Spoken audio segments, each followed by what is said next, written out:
Sovittelu on ratkaisukeskeinen lähestymistapa erilaisiin ongelmiin ja konflikteihin, mitä nousee ihmisten esille ja tulee arjessa vastaan. Niin verso on aika kätevää, koska siinä voi ratkaista ristiriidat. Sitten toisaalta laajemmasti ajateltuna niin tämä on myös semmoista ihmisten hyvinvointia ja vuorovaikutustaitoja.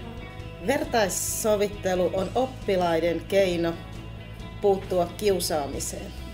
Verso on hyvä, koska ihmiset uskoo, että siellä voi kaikki ristiriitatilanteet ja semmoiset ratkaistua helpommin. Restauratiivinen sovittelu merkitsee aktiivisten ihmisten keskenäistä keskustelua ja kuuntelua ja yhteisen sopimuksen hakemista.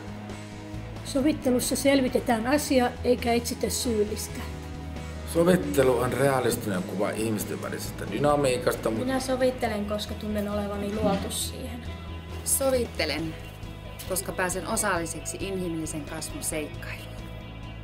Sovittelen, koska mä haluan maailman rauhaa, jotta kaikki ihmiset voisi olla omassa kotimaassaan ja turvassa, jotta ei tarvitsisi pelätä. Mä taas tykkäisin sovitella sitä sen takia, että kun on niitä monesti jotain koululaisia, jotka pelkää tulla kouluun, että taas tänään kiusataan, niin olisi se hienoa just sovitella, että niilläkin olisi helpompaa tulla kouluun, että ei mitään pelasta. Sovittelu on ihmisarvoa ylentävää. Minä haluaisin sovitella, koska sit saisi auttaa toisten kuulumissa silleen. Sovittelen, koska koen sen tosi sydämen asiaksi ja se on osa minua. Sovittelen, koska mielestäni se on äärimmäisen tärkeä ja järkevä toiminta. Verso on mukava, koska se auttaa muita ihmisiä.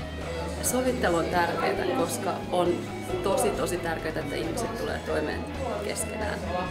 Verso on niin mukava, koska siellä saa asiat selville ja verso on aika muutenkin kiva. Se opettaa empaattista suhtautumista toisiin ihmisiin.